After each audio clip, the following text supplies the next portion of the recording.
As Iris and Paul moved into position, the metal supports below reached their breaking point. Bolts snapped loose one by one. Suddenly, the trapped coin shattered a fan blade, sending it flying straight into a gas pipe. As the dancers continued, cracks widened, and gas began leaking into the air. Everything around Iris made her uneasy. Suddenly, Paul fell through the floor. People began falling one after another, desperately grabbing onto metal beams.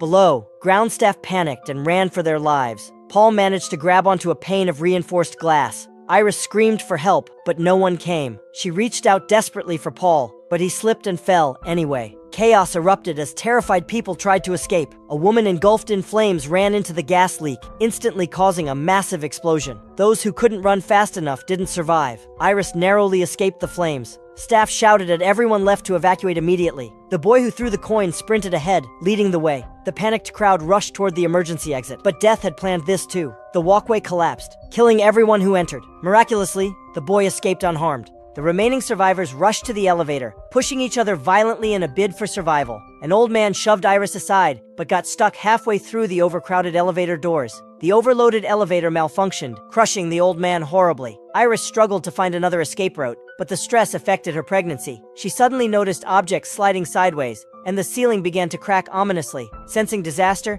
she quickly climbed upward. Others weren't so lucky. The floor split in half, creating a steep slope. People slid uncontrollably downward, landing on the reinforced glass. The woman thought she'd survived, but when she looked up, a piano teetered dangerously. Death once again intervened, dropping a coin onto the piano, which crashed down onto the poor woman. At this point, everyone in that group had fallen. The boy escaped, smiling smugly, until the piano landed directly on him. Iris mourned Paul deeply, but then she saw another boy in danger and risked everything to save him. At the same moment, the building above collapsed completely. At the last possible second, Iris grabbed onto a piece of metal. But upon closer inspection, it wasn't her hand that had saved her. It was Paul's engagement ring hooked on a steel rod. The fragile hold couldn't last long, and the next second, Iris plunged down into the fire below. Stephanie woke up from a nightmare during class. But it wasn't just a normal nightmare. For 2 months straight, she kept dreaming the same thing. Stephanie told her roommate about it. In the dream, there was a woman named Iris, her grandma's name. But Stephanie had never met Iris and didn't even know if she was still alive. Her roommate suggested she go home and find out more, hoping the nightmares would stop. When Stephanie went home, she asked her dad Marty about Iris. Marty frowned slightly, but smiled awkwardly, clearly hiding something. At that moment, Stefani's younger brother Charlie said he was going to visit their cousins. Stefani decided to tag along. Before they left, Marty urged them not to mention Iris to their relatives. This only made Stefani more suspicious. What really happened to Iris? If the woman in the dream was Iris and something bad had happened, then where did her mom come from? Once Stefani and Charlie reached their cousin's house, she directly approached her Uncle Howard. She wanted to ask him about her mother, Darlene. Howard was stunned and quickly changed the topic. But when Stefani mentioned the place from her dreams, the Skyview restaurant, Howard and his wife Brenda were visibly shocked. Stefani pressed them for answers. Her cousins joined in, eager to learn more. Finally, they revealed Iris wasn't dead. She had suffered a mental breakdown. But to Howard and Brenda, Iris was as good as dead. Stephanie wanted to talk to Iris herself, hoping it would end her nightmares. Frustrated, Howard explained that after their father died, Iris lost control. She stopped them from going to school, locked them inside, and lived in constant fear that her children would somehow die. Eventually, the police intervened and took Iris away. Later, Iris kept obsessively watching their foster care progress. Once Howard and Brenda had their own children, Eric, Julia, and Bobby, Iris started sending them scary letters. These letters were filled with warnings and gruesome photos of dead bodies. They eventually moved away, cutting all contact with Iris. Stefani asked to see those letters, but Howard and Brenda refused. After much pleading, Brenda secretly told her where the letters were hidden. Stefani found the letters, and what she saw shocked her. The woman in the photos matched her dream exactly. This meant the dreams were probably true. Determined to find answers, Stefani drove alone to search for Iris. Following the address, she ended up at a remote mountain hideout. Through an intercom at the door, she spoke with Iris, who urged her to leave immediately. But after Stefani explained she was Iris's granddaughter, Iris insisted she empty her pockets before coming in. When the heavy door swung open, Stefani walked carefully inside. The house was filled with strange obstacles. Even the roof was covered in spikes. Iris said this was all protection against unseen threats. As Stephanie slowly moved forward, Iris nervously ordered her to close the door quickly. Suddenly, a fire extinguisher fell outside. She warned Stephanie not to touch anything. Anything could be a deadly trap. Finally seeing her granddaughter, Iris smiled warmly. She asked about Stefani's mother, Darlene. Stefani explained that she had been separated from her mother since she was 10 years old and didn't know how Darlene was doing now. Stephanie started asking about the nightmare. Iris told her it wasn't just a dream. She had once seen the future. She saw a disaster coming. Back then, she was with Paul on the highest rooftop. A woman's hat flew off, and a boy tried to toss a coin, but security stopped him. Still, the boy insisted on throwing it. Paul was just about to propose to her. Iris immediately warned Paul. The building was going to collapse.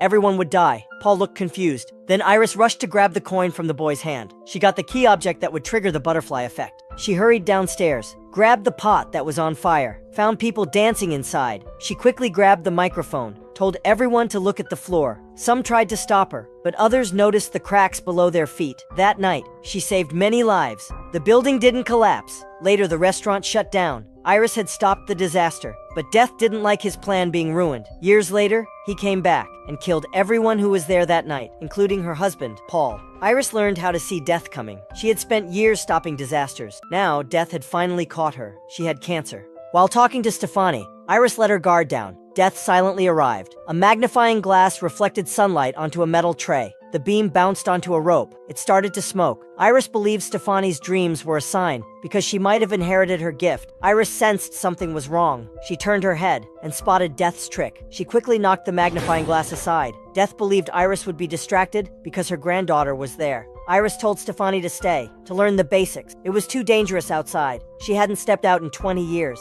But Stefani didn't want to stay. She needed to return to school. Iris warned her. Death was coming for their family. But Stefani thought it was just a dream. She didn't believe her. She left without hesitation. Iris begged her to take the book before she left. Just as Stefani was about to walk out the door, Iris had a vision. The wind, the compass, trigger objects. She knew if she stepped outside, she would die. But for Stefani, she took the risk. She stepped out anyway, threw the book into Stephanie's arms, told her the book could protect the family.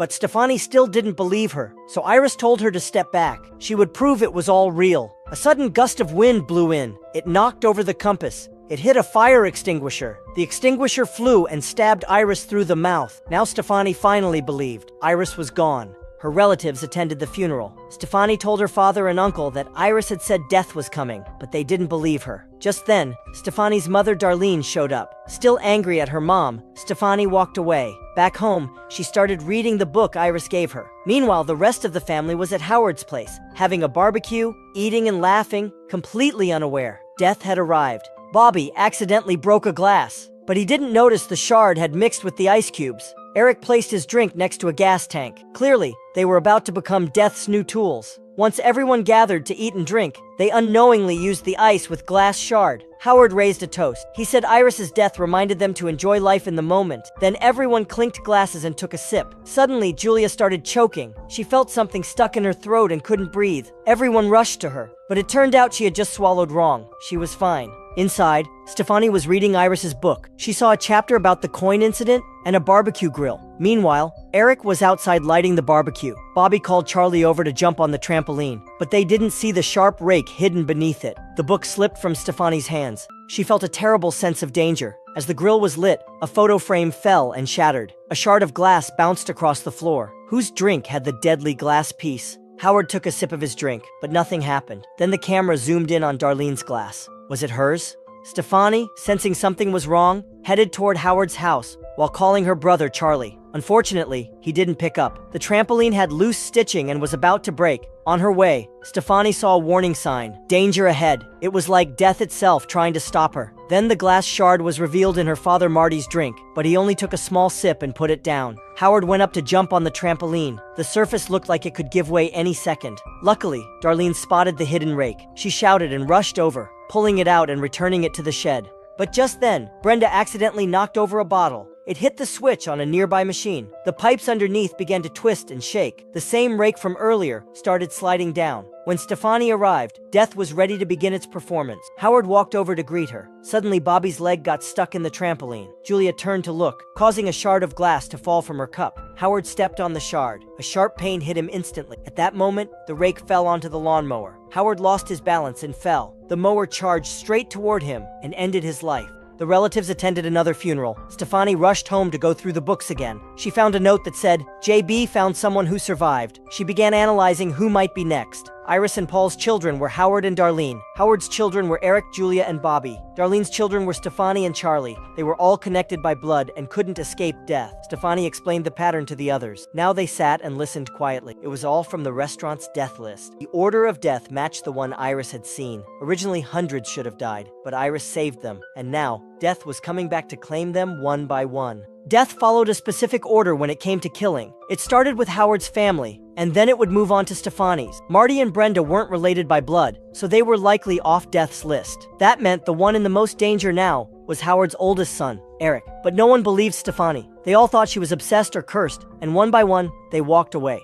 Eric arrived at his workplace. A spinning fan brushed against a hanging chain. The chain perfectly hooked onto Eric's nose ring. Next to him, disinfectant spilled onto the floor. The fan kept turning, slowly pulling the chain tighter and tighter. Eric couldn't remove the nose ring. He had to stand on his tiptoes, balancing higher and higher. He accidentally bumped into a nearby lamp. The lamp fell and instantly ignited the flammable disinfectant. Things got worse quickly. Glass shattered on the table. Eric was in pain and panic, desperately trying to free himself. At the last second, he managed to yank off the chain. But as he fell, he knocked over more disinfectant. Moments later, the shop exploded. Meanwhile, Stefani had been worried. Eric hadn't answered any of her calls all night. She grabbed Charlie and rushed out to look for him. On the way, they nearly got into an accident. Luckily, Eric had survived. He escaped by tearing off his burning leather clothing. But what happened next made Stefani even more convinced death was hunting them. Eric, however, still didn't believe a word of it. So Stefani decided to stay by his side to protect him. She began following Iris's notes, trying to prevent any possible chain reaction. For example, a tree trimmer suddenly fell off a branch nearby, almost hitting a boy's soccer ball, which could have struck Eric's head. Just then, they ran into Julia, who was out jogging. A garbage truck rolled by. Stefani immediately warned Eric to stay away, but Eric, being reckless, started goofing around near the truck, making silly faces. Julia ignored them, put on her headphones, and kept running. No one expected what happened next. Julia was accidentally thrown into the garbage truck. They ran after it in shock, but the driver had headphones on and couldn't hear a thing. Stephanie jumped onto the truck, reached for Julia, and managed to grab her hand, but it was still too late. Julia was crushed by the compactor.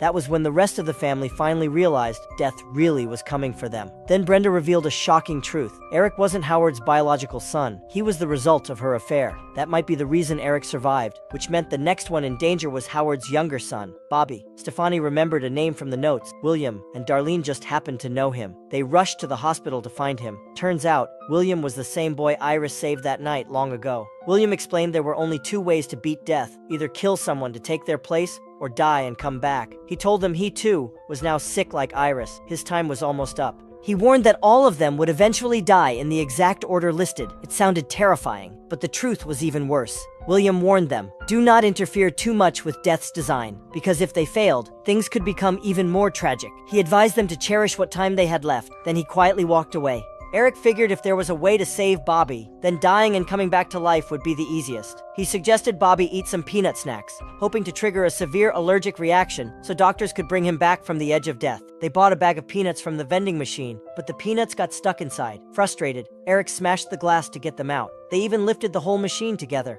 After some struggle, they finally got the peanuts. Then they stepped into the room next door, but accidentally activated the MRI scanner. A powerful magnetic force started pulling everything metal. Eric's body piercings were ripped toward the machine. Even a wheelchair behind him flew forward. Eric was crushed into the MRI machine by force. Bobby, who had just eaten the peanuts, couldn't help at all. He tried reaching for the EpiPen in Eric's hand. At that moment, a doctor noticed the commotion and opened the door. Then came the horrifying moment. A loose spring from the vending machine flew across the room and stabbed straight through Bobby's head. Stefani, Darlene, and Charlie held each other tightly. They realized they couldn't fight death anymore, so they decided to follow Iris's path and risk everything. The three of them drove deep into the mountains to Iris's old cabin. They didn't notice a coin had fallen from the notebook. An old woman picked it up from the ground. The cabin in the mountains felt creepy, as if death had already been waiting for them. Stephanie slammed the gas pedal and drove straight into the cabin. Midway, the car crashed, and her seatbelt buckle trapped her in place. Now, Death's target was Darlene.